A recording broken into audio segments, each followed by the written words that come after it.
Hey you guys, in this video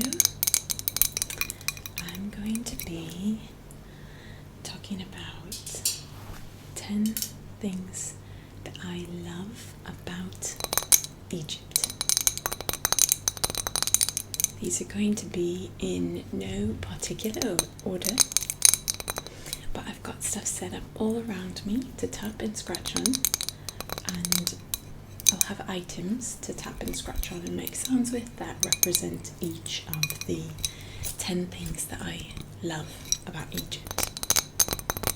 So I hope that you enjoy. The first item is this, and I'm using it to represent Arabic writing and language.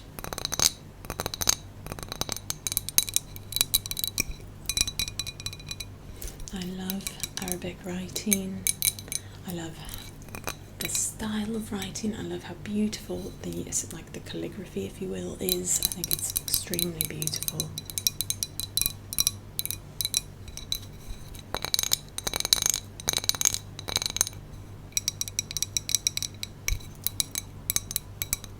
And this is actually something that's very, very special to me. Years and years ago, I found this. It was like randomly in one of my family members' bedrooms, like in a closet or something. I don't know. I came across it and it was striking to me because I had studied Arabic and was really interested in the Middle Eastern culture and in Arab culture, and it was just really funny to find what is this and what does it say. Still to this day I have no idea where it came from. No one in my family could explain where it came from. I have one guess, but yeah. So I like this for Arabic language and writing. It's one of the things that I love about Egyptian culture. Now, of course, Arabic is spoken in many different countries, not just in Egypt, but it is something that I love about Egypt. I love Arabic. I think it's a really amazing language.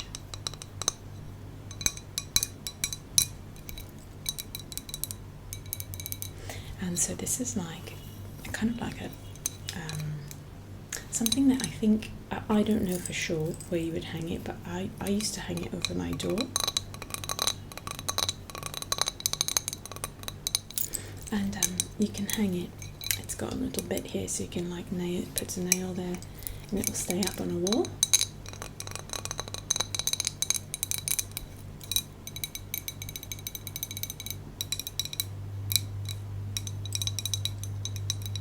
It's like a ceramic. I'm going to hold it close so you can see.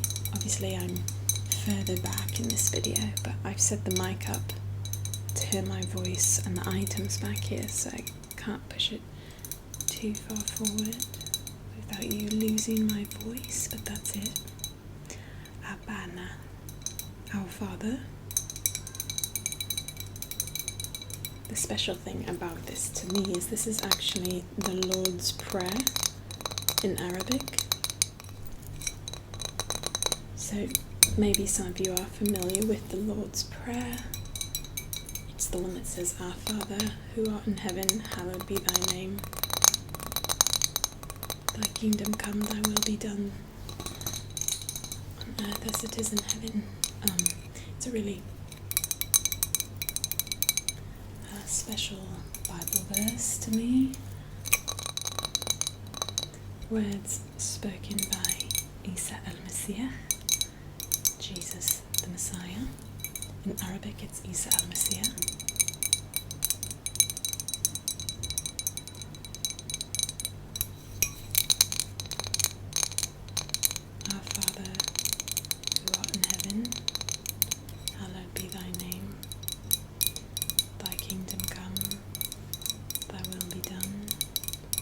on earth as it is in heaven. And it goes on with some sweet words, so some of you might be familiar. But that is what this says.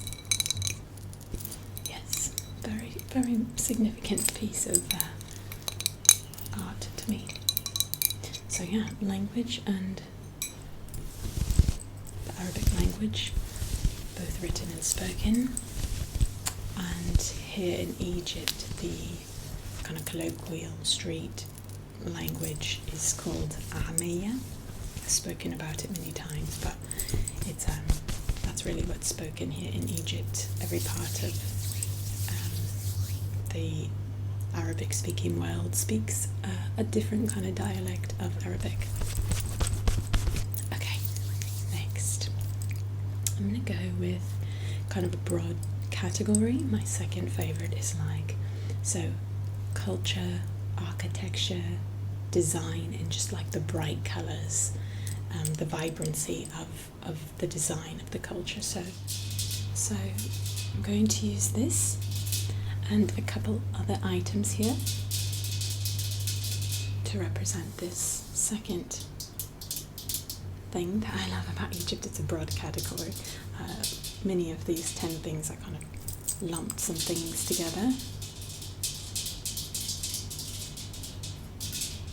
But you see these arcs in Egyptian and Middle Eastern cultures throughout the world. The architecture does include lots of arches, and like you can kind of imagine some of these shapes for like doors, windows. Just you can kind of see the top of this, how it's got those layers of rounded bits, and it's just stunning. I love architecture in this part of the world, and Egypt is no exception. You can drive through and just see such amazing architecture in buildings and in mosques and in homes. Just, I love it. I love this style so much. Even the shape of this lamp, how it kind of goes out on the end. It's like a pear shape kind of thing. It's just, yeah. And then another item that I brought to represent that is a piece of clothing, actually.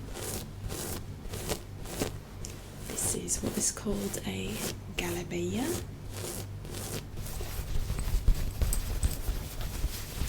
It's a dress, essentially. Men and women can wear galabeyas here. This is a female, a woman's galabeya, and just look at the bright colour, the vibrancy of this.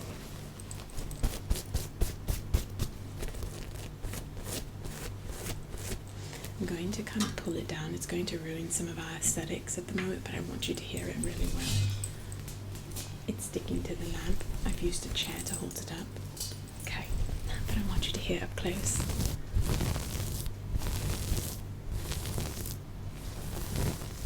So I love the designs. Very unique look.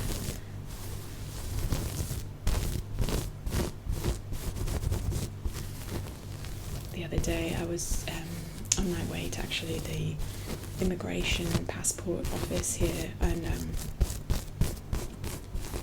I just was looking at all the architecture because it was like morning, very early morning, and kind of less, I don't know, I think I'm out at night often and it's darker, so you can't see the details in the architecture as well.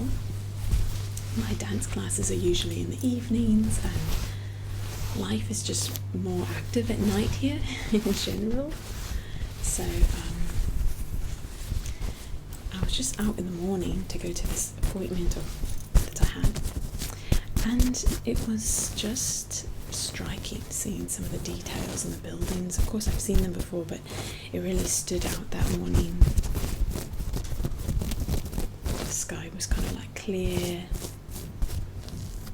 not very many people out. You can really kind of focus on other things. There's usually a lot going on in Egypt.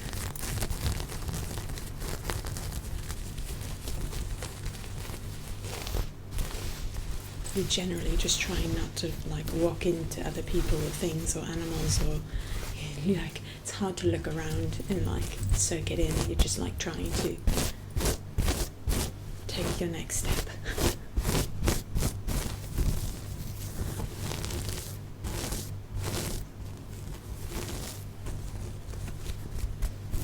So yeah, you can see the design and the colour, and even like just like that architectural, like the way the designs are just so unique to the Middle East, just stunning. So these are the 2 items that I thought could represent the second thing that I love about Egypt.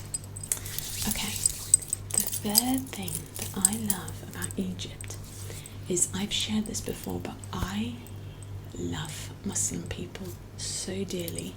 My heart loves Muslim people so dearly. So I wanted to show, and in Egypt there are many Muslims that live here. Okay, not everyone is Muslim here, but it's the population is largely Muslim.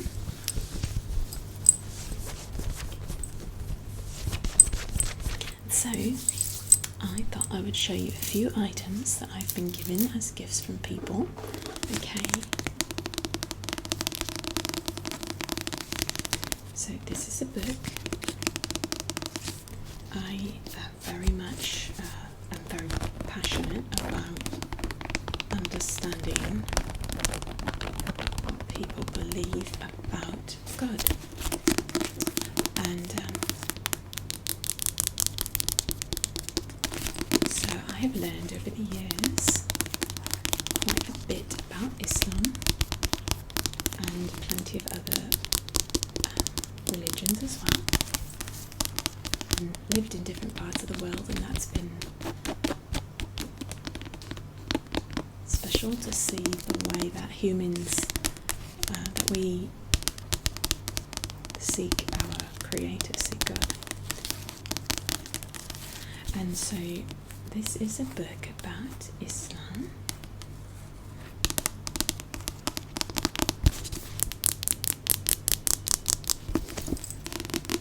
It's a companion book, so I believe this is supposed to be read alongside. Let's see. It's a factual book about Islam and its doctrines.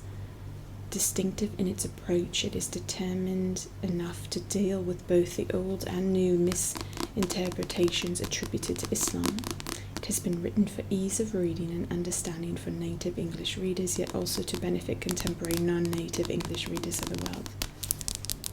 So, very interesting.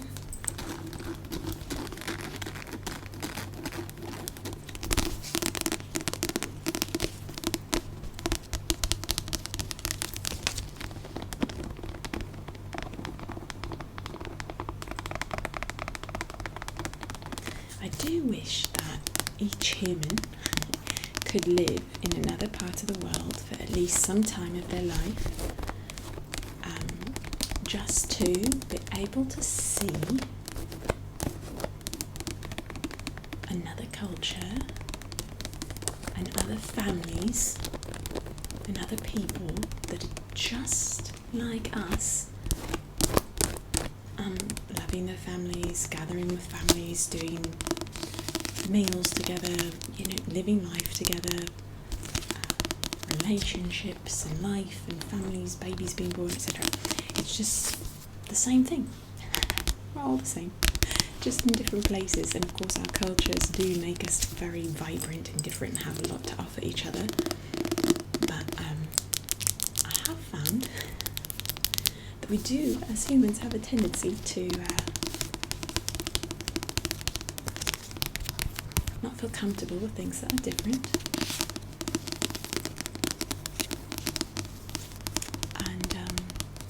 We can be a bit black and white.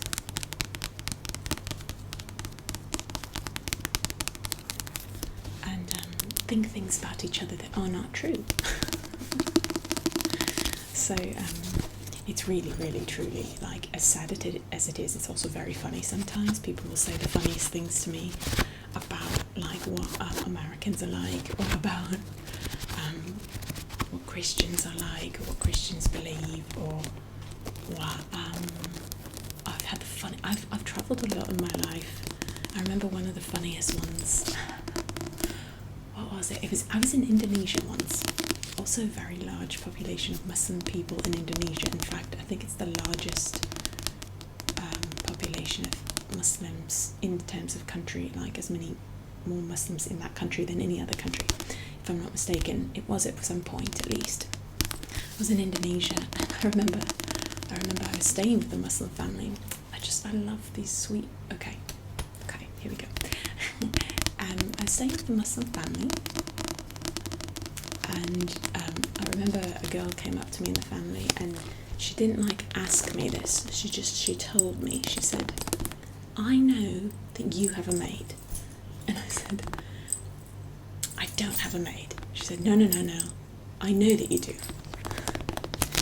And I said, why do you say that? Why do you think you know that I have a maid? What's happening? And she said, "Well, everyone in America has a maid." And I said, "No, that's not. That's far from the truth. That's more the exception than the rule."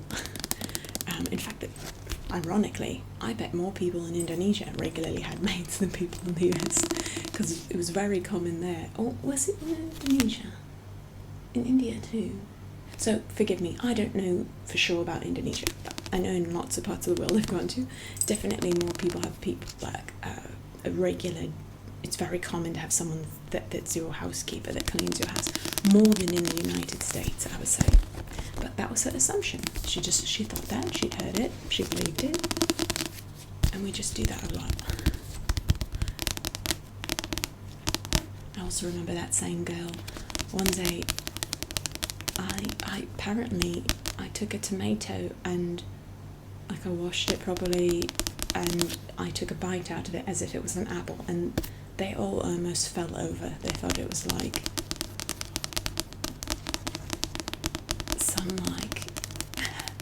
the most awful thing I could have done. They'd never seen it. Was it a carrot? See, it's a long time ago. I think it was a tomato. Yeah. But anyway, it was a raw vegetable, and you don't eat raw vegetables there. At that time. Maybe now salads are coming into play. I don't know. But that was not appropriate. And they were very, very surprised that I had done that. Okay. This was a gift from a friend.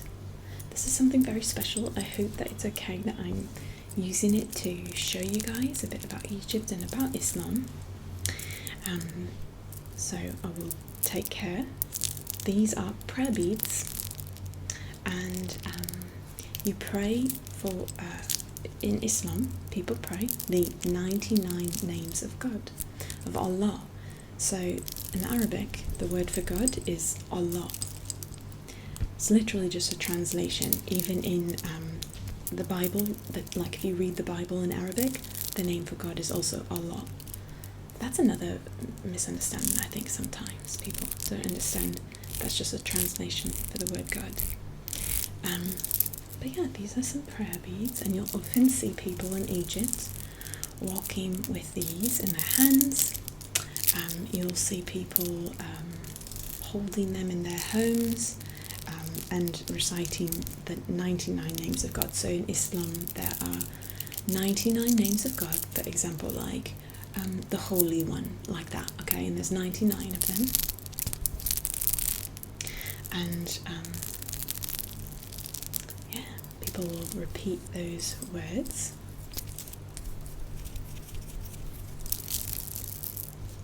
So these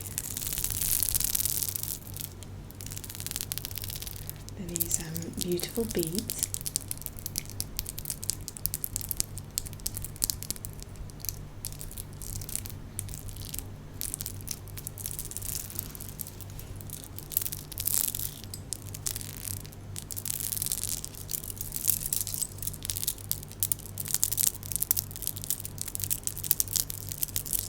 And yeah, that's how you often kind of can hear that sound as people count through and say the 99 names of God.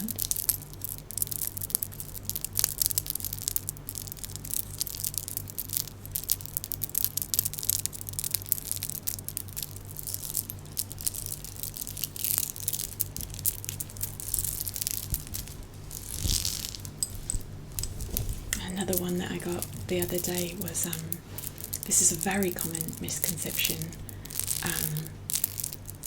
might even be a bit controversial, but that's fine with me. But many people in Egypt, many Muslims here believe that Christians believe in 3 gods, and that's actually not accurate. When people say that to me, when they say, don't you believe in 3 gods or something, so I try to explain, well no, that's actually a misconception. Christians also believe there's only one God. A bit more detailed, that's for another video. How to of how that misconception came about. But usually what I say when people have said that is it's kind of like the equivalent, just as an example, an equivalent would be a lot of Americans or Western people literally think all Muslims are terrorists. Couldn't be farther from the truth. Not true. So it's a similar thing. We sometimes just hear something over and over from people in our circles, in our culture, and we believe it.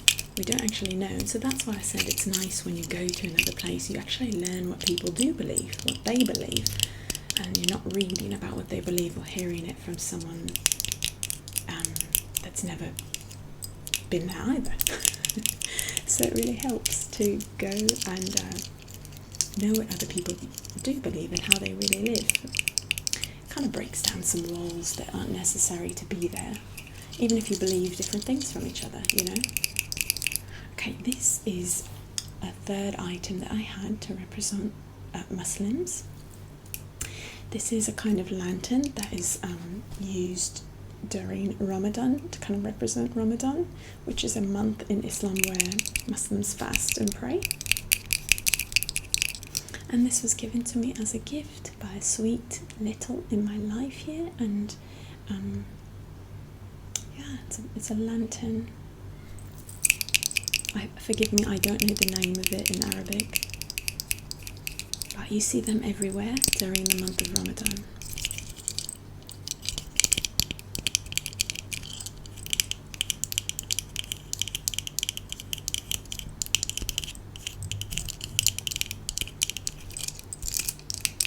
I could do, this is a very big passion of mine, this kind of concept here, so I'll keep it brief, but it's something I think about often and talk about often, and yeah, I dearly love Isa al-Masih, Jesus the Messiah,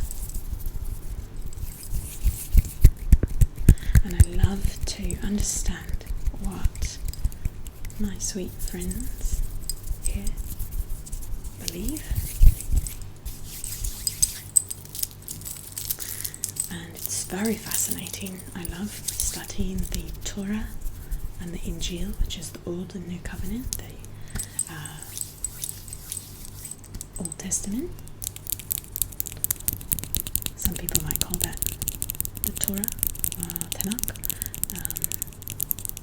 Jewish holy book, and the Bible, the New Testament, the Injil.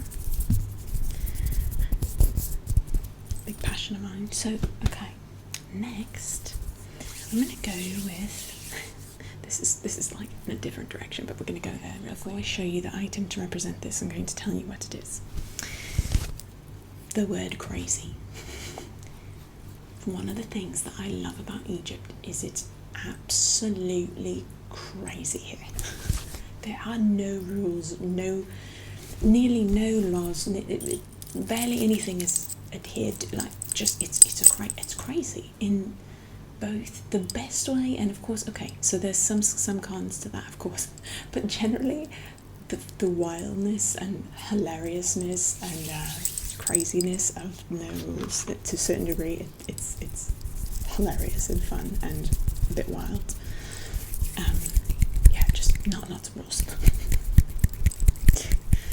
You know, it's interesting because on one side of things there are like lots of rules, like religiously, but then you have to understand that Egypt and Egyptian culture are very different from Islam. They're two different things. So there's many people in Egypt that are Christians.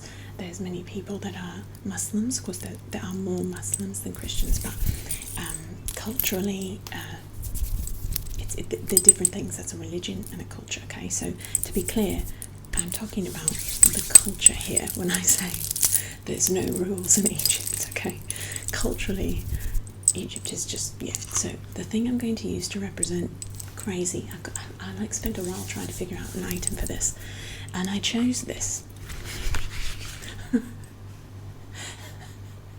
It's just kind of, I don't know, it's just very accurate to me.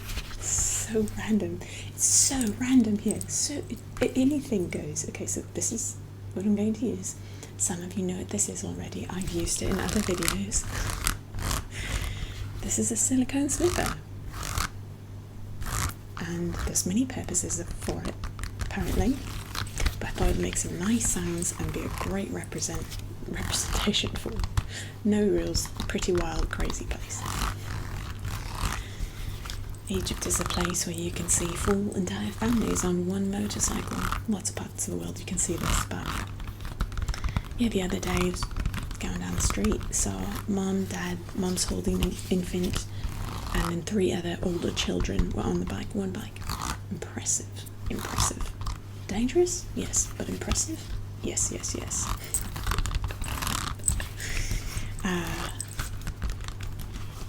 You just walk down the street, you'll be friends with everything else in the street, including donkeys and dogs and cats and people and lots of people shouting and selling things on the streets, and it's very lively and wild.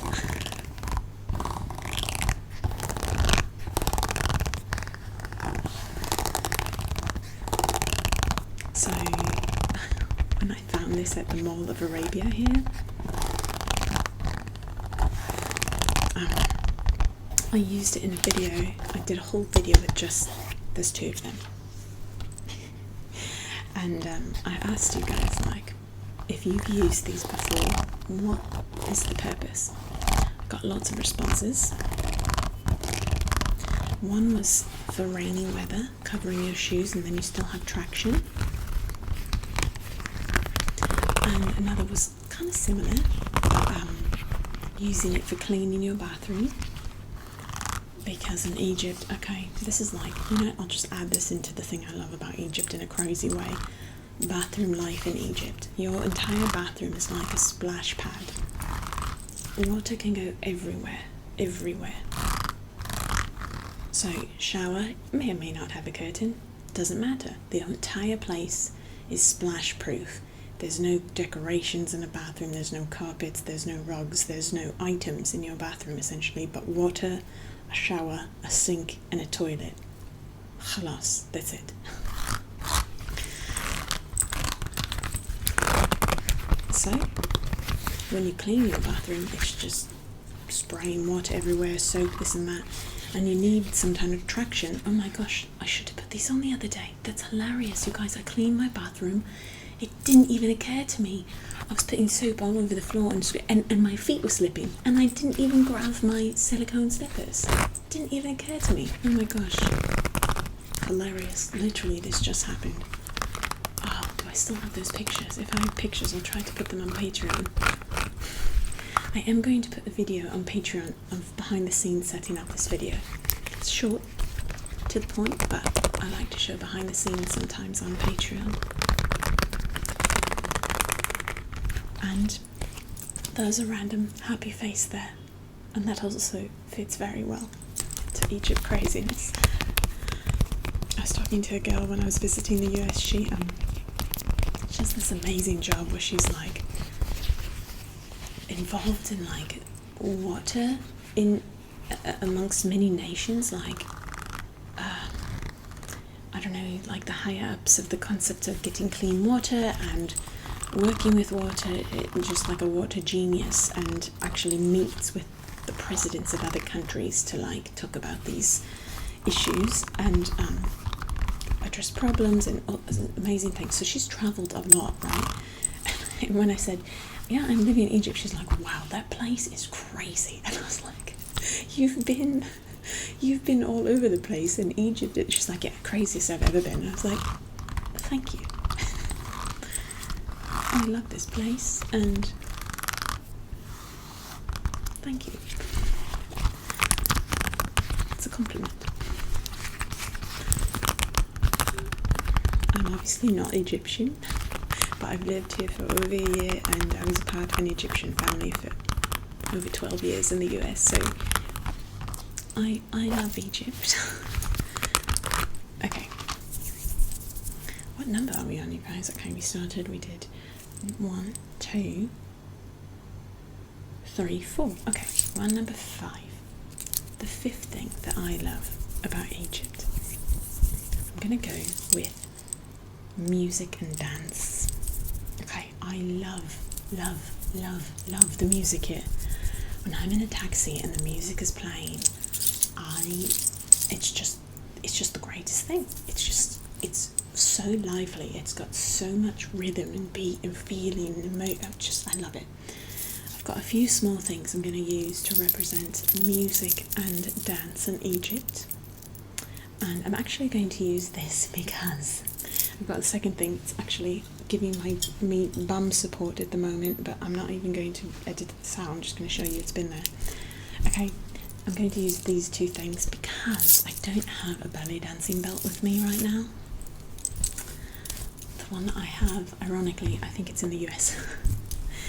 But usually a belly dancing belt would come with something like this, like a scarf.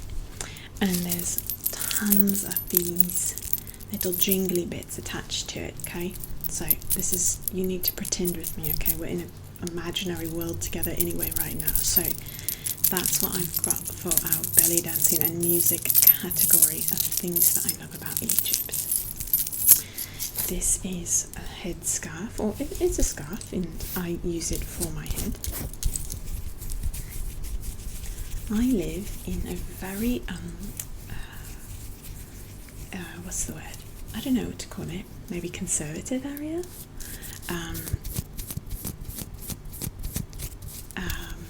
Yeah, that's maybe the best word for it. So let's just say where I live, it's a tiny street, kind of, I guess you could say it's slightly rural in a sense. Like, I don't know. Essentially, if I walked down the street, I'm the only foreigner in this area, okay? So if I walked down the street in a tank top and shorts and my hair showing, it would be very obvious. And I don't prefer the attention, so I would prefer for me, this is not across the board, this is not like a fact or something, it's how I feel.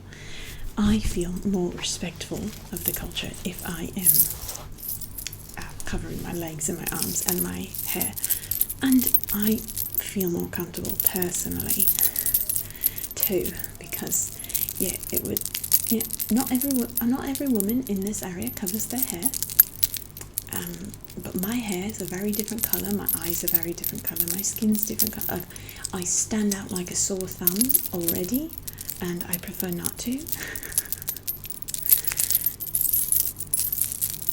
And I don't necessarily want to draw unwanted attention in a kind of a negative way. It's just a cultural thing, okay? It's different.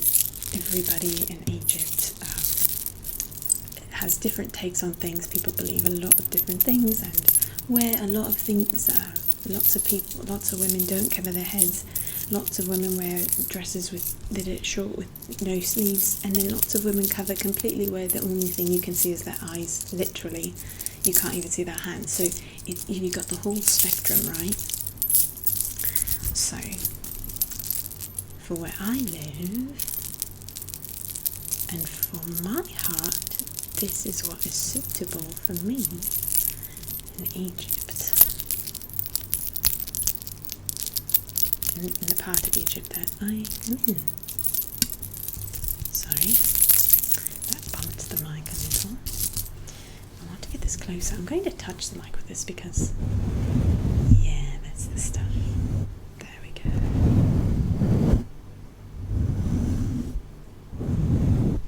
So this is a chiffon scarf. I've got lots of these. They're very reasonable, but they're very beautiful. Sorry if you can hear my neighbours, I'll leave that in for a moment unless it gets crazy.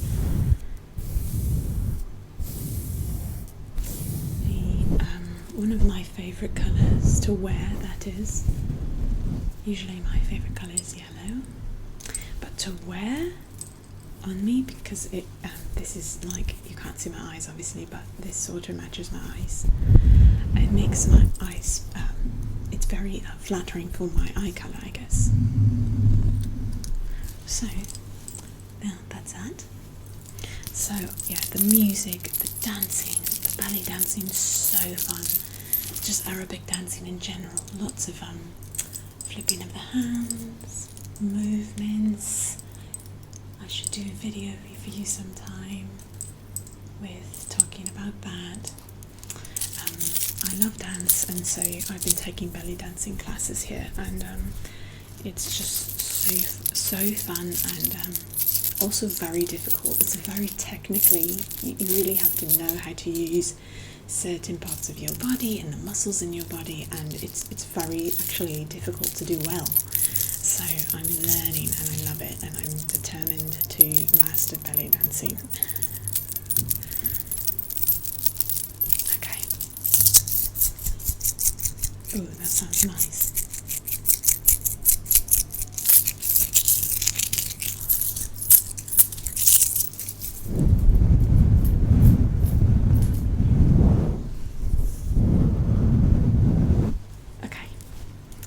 Let's go on to the next item. Okay, this is the 6th thing that I love about Egypt, and it is the hospitality. Egyptian culture is very, very hospitable. You can find that across most Middle Eastern cultures, but I love that about Egypt.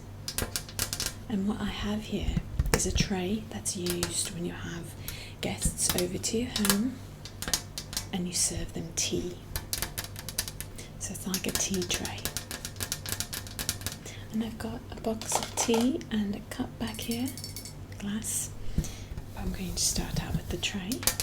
It's a metal tray.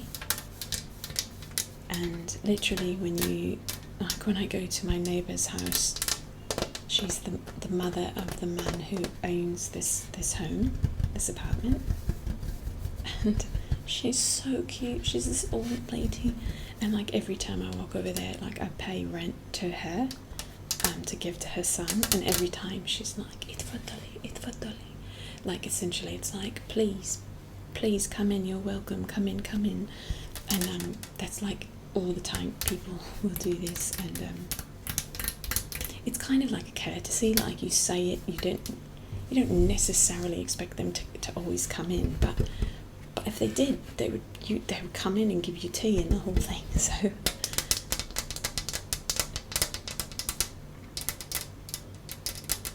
just feel like generally Egyptians are very welcoming to me. As a foreigner, I've experienced a lot of hospitality and welcoming, and Egyptian families host each other and their friends often, and open their homes to each other in a very sweet and community-oriented way.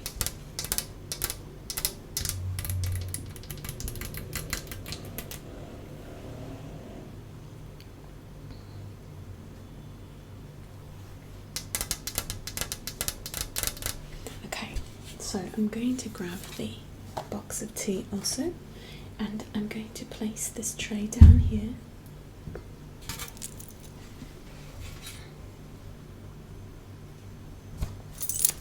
Okay, I placed the tray back down and I've grabbed the box of tea. This is actually peppermint tea, it's not It's more just peppermint rather than tea, but it's tea bags with peppermint in them.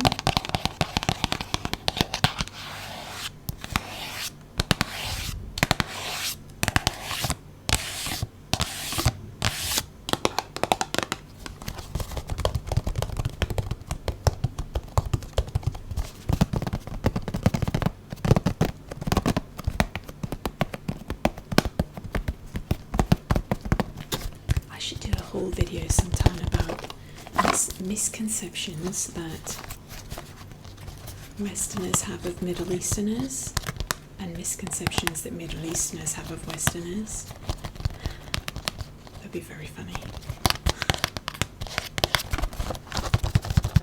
And also, very seriously, misconceptions that Muslims have about Christians and misconceptions that Christians have about Muslims.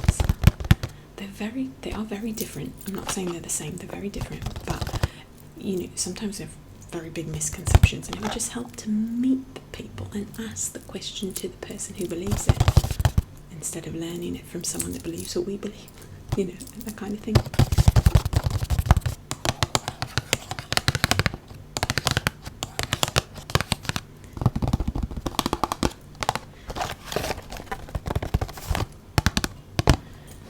This says vitality from the sun. Serving the community for 40 years, Sikkim is a sustainable development initiative founded by Dr. Ibrahim Abouleish. Sikkim is making the Egyptian desert bloom by cultivating 2,500 hectares of desert land through biodynamic agriculture.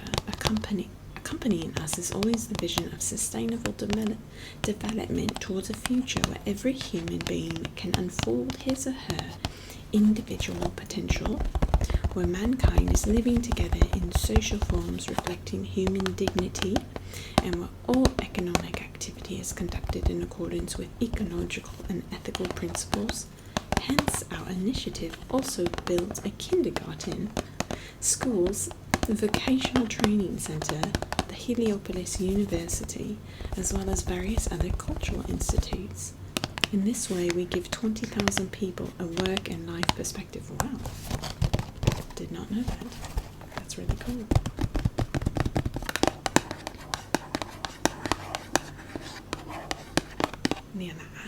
Niana'a means mint. Forgive me, my Arabic is very bad. Niana'a. Okay, and we've got also, let's flip it around, we've got our little cup here.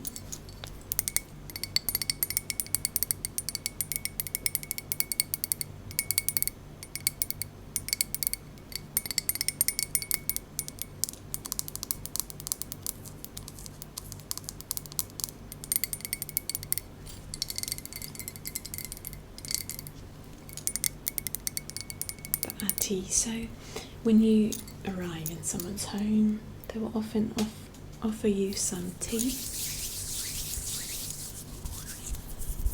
and are extremely hospitable.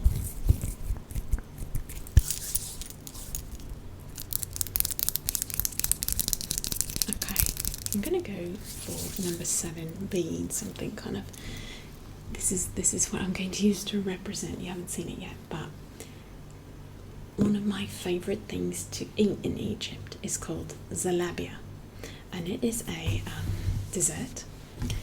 The closest thing is like a donut that I could use to describe it, okay? Like a donut hole is essentially what it is. And the most common form of zalabia is covered in honey. And I could not figure out what to use to represent zalabia other than like an actual box of zalabia, and I didn't have that. And if I wasn't so excited to film, I would have waited until I did, but I was too excited and I could not wait. So forgive me, you're just getting the honey bottle. But my favourite zalabia flavour, I'm going to switch my legs, okay, is actually white chocolate, believe it or not. I'm not even a huge white chocolate fan, but for some reason when there's white chocolate, that you dip this essentially fried bread dough into, it's a great combination and I love it. There's also milk chocolate, dark chocolate, lotus flavours of chocolate. They've got tons of different flavours like chocolates essentially, or sauces that you can dip them in. And the most famous and basic original Zlata is with honey. A type of honey. It's like a honey syrup. Is that how you would describe it? I don't even know. Like, okay, I'm going to still use this as the example because it's the closest I can get, but like, maybe some Egyptians can weigh in here. I think I see honey on the actual like menu, but it feels like almost like a honey syrup, like a syrupy kind of honey. It's not like as sticky. It's almost like not as concentrated, like a honey that's more thinned out. Maybe you can explain that, or maybe I'm just completely wrong. Forgive me if I am. I'm pretty sure it's honey. But basically it's fried bread dough dipped in some kind of deliciousness.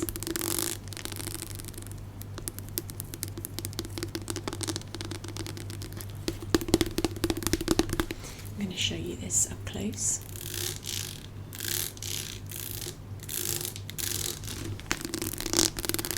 You guys asked for a whole video of this one time.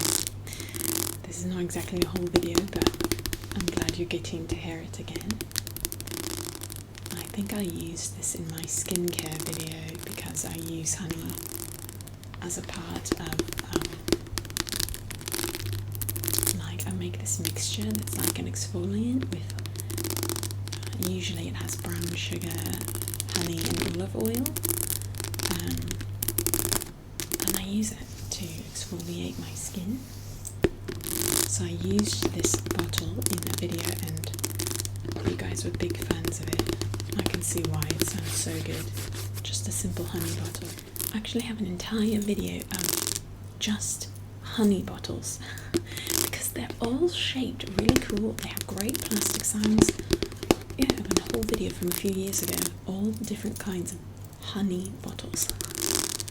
It's got like the hive shape, you know. Zlata, Zlata, Zlata, Zlata, Zlata, Zlata. The first time I had Zlata was about 4 years ago when I came to Egypt for 3 weeks, and yeah, it was just delicious. So good that when I went back to the US I tried to make it.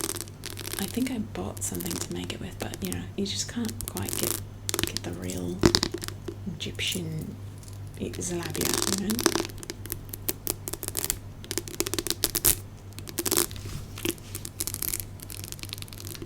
It's my favourite Egyptian sweet. Okay, this is number 8. I'm using this to represent the 8th thing that I love about Egypt, and it's my favourite place in Egypt. Some of you already know what that is. It's a place called Khan Khalili, favourite place in Egypt. It's an outdoor bazaar where I purchased this necklace. I'll show you up close in a moment. It's a bazaar with tons of different shops, and again outdoors and very colourful, lively. Everything that I love about Egypt is like there. I love it so much. If you're ever in Egypt and you like that sort of thing, I highly recommend it. This is a necklace that's got 3 pieces to it. It's kind of got this like pharaonic look to it, you know what I mean there. On the back it's got these great textured lines, so I'll scratch a bit on those for you up close to the mic here. You can buy, this is actually purchased at Khan Khalili as well, so is this. This ring was also, there's quite a few things I've gotten over time there for gifts for people and things. I've gotten a few of these dresses just when I first moved here, and I've gotten some earrings and some rings. It's just a really fun place to go. It's like magical corridors of just colour and life and people and shouting. I took some family members there and they visited me. I was like, it's just so foreign to them. It's just like people shouting, do you want to buy this? Come buy this, come over here, come over here. Where are you from? Like the whole Arabian marketplace, essentially.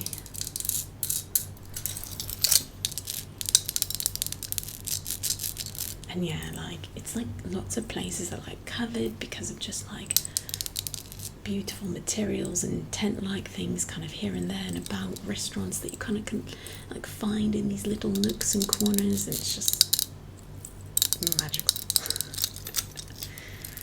Middle Eastern magic.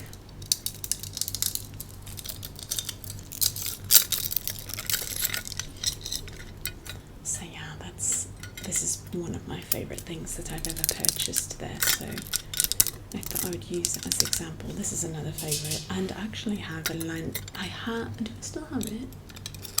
I think I still have a lantern from there, or I gave it to my friend.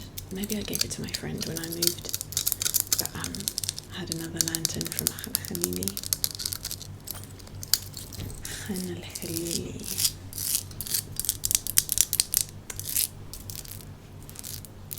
Actually, I just recently put out an entire video. It's like 2 hours worth of tapping through the shops there. If I remember, I'll try to link that for you, but literally it's just probably 5 or 6 videos back from this one, okay? And that way you could see all the different shops. There's ballet dancing shops with all the belly dancing belts and the jingly bits. There's alabaster jar shops. There's lantern shops, all the different lanterns and mirrors, and it's so fun there. I definitely would check that video out if that intrigues you at all. Tapping, scratching through all the different shops. And the shops turn the music off for me too, so you can hear the sounds and okay. Next thing that I love about Egypt, number 9, the thing that I chose to represent it, is this warm scarf, because it's really the warmth of the people. So I thought I would represent it by this warm, cozy green scarf. Also got this from Khalili.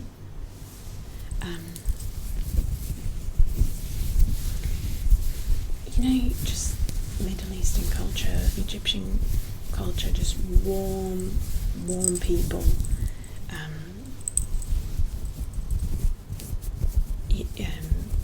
Very interactive with one another and friendly, and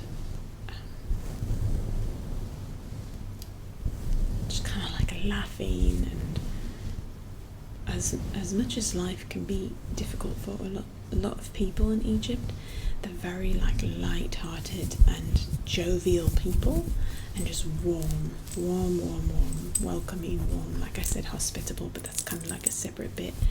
But yeah, it's a portion of the warmth of the people, but a warm culture.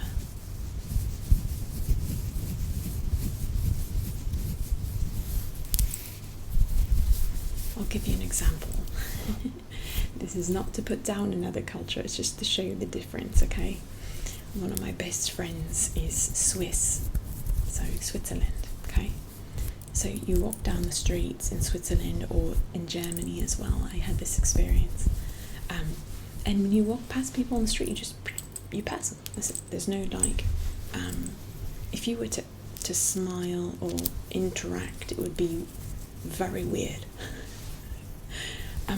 And it's not that it's completely cold, but I think a lot of Europeans would agree with me that it's a colder type culture. It's not the Middle East, the kind of opposite of each other in that way.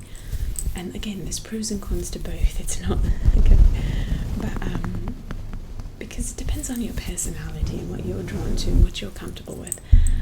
Something that I love about Middle Eastern culture is that there's just warmth. You can walk by people and they will touch their hearts and as they pass you, and there's moments where people can be like rude to each other too, okay, and like bump into you, yell at you, but that's part of the crazy part. But yeah, just like a warmth in physical touch in families, and embracing each other in families and in appropriate situations, and you kiss each other when you greet each other, on one side and the other, and just I can't, what else can I say about it to describe the warmth? Yeah, if you're walking down the street, like, people will say, like, just interacting with a stranger who's helping you with your car park, parking your car, that you call them shukran habibi, like, thank you my love, to the person. Like, habibi's like a term of endearment that you might use to a close loved one, but someone's helping you on the street, you'd call them habibi. If a child is coming up and they're not your child, but you see them, something's happening, you help them, you'll call them habibi.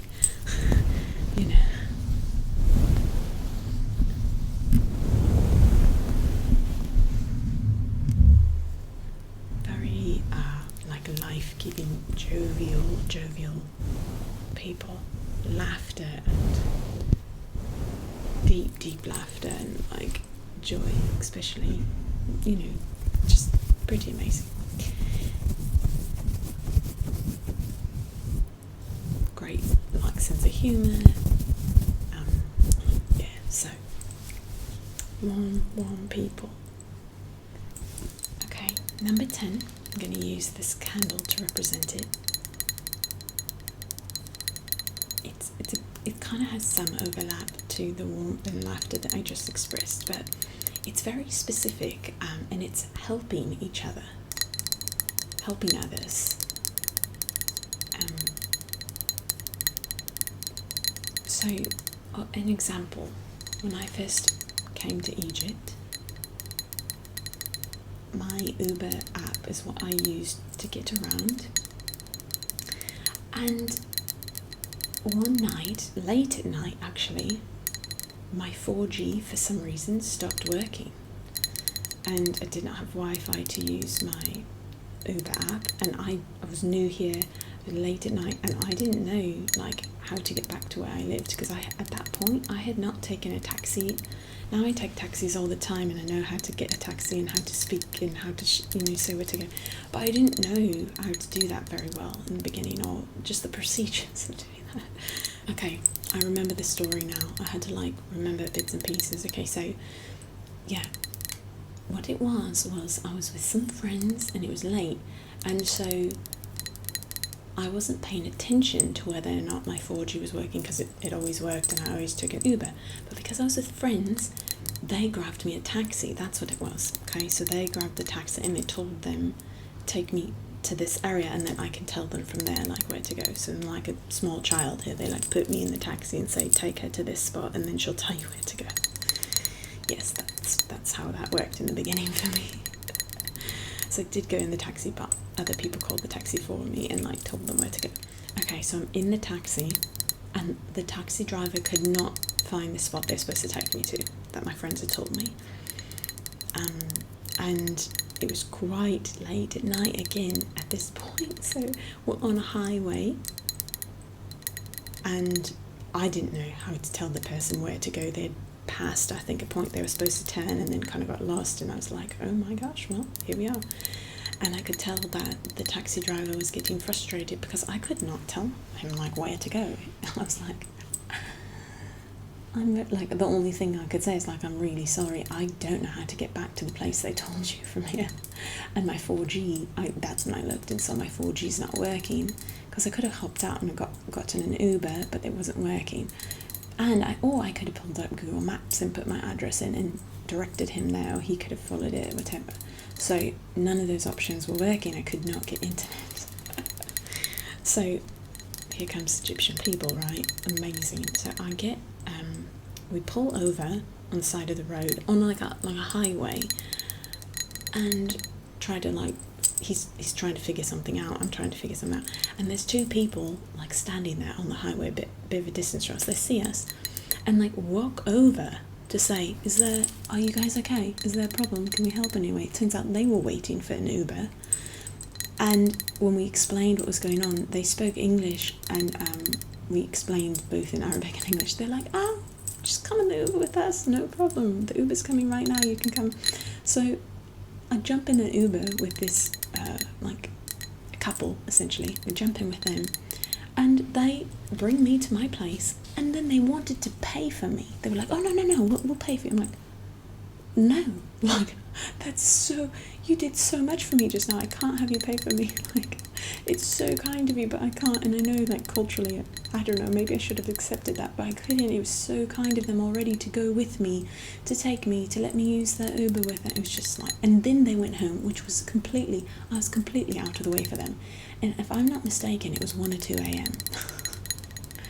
So yeah, these are Egyptian people, okay? Another time when my 4G wasn't working, I had problems figuring some stuff out at first when I came to Egypt before I got an Egyptian SIM card and plan and stuff. I had a plan from the US and it was not working in every spot for some reason. That was great. So this is before I got my phone plan here and SIM card and internet here, etc. But 4G wasn't working again, and same situation, like, I didn't know what to do, it wasn't working, and I couldn't call an Uber, and it was just a spot where at that point I think I could have used a taxi, but there were no taxis. And so I'm standing there again, I see some people kind of at a gas station. I walk over, I'm like, hey, do you guys by any chance have like the Uber app? Could you help me by calling an Uber? They're like, oh, they're like, oh, of course, like, get in the car, don't stand out there. They literally brought me in, like, had me sit in the car with them so I wouldn't be outside. It was a bit cold, I guess.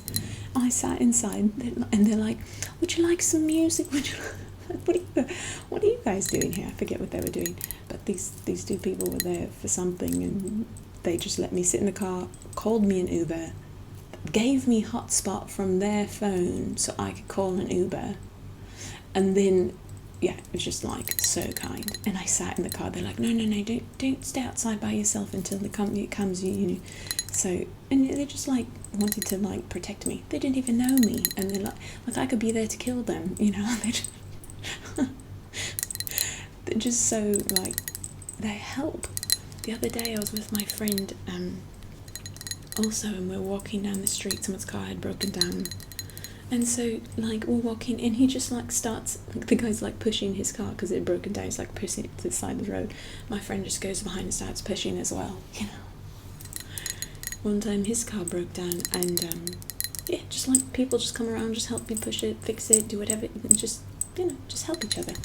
Doesn't matter where you're going. If you're on the way to something, just, you can be late for that because you're helping someone. It's, like, one of the really big, like, things I love about the culture. Not to say that always happens, but it is definitely a part of the culture in a way that is not part of American culture, generally speaking. We just fly past each other on the street. I mean, we do have different things in place in the US where we have like AAA, like, or you call your insurance company and they'll come and tow your car, which most people don't have here, you know, but like, it's a sweet thing that because you don't have that, like, you all do it for each other. Okay, goodness gracious, I clearly could speak of the things that I love about Egypt for a while, but there we have it. Those are the 10 things that I love about Egypt. I do hope that you guys enjoyed the video, and forgive me if I got anything incorrect to my Egyptian friends and community. Forgive me. Correct me if I'm wrong. And thank you guys for watching. I do hope to see you in the next video. Bye for now.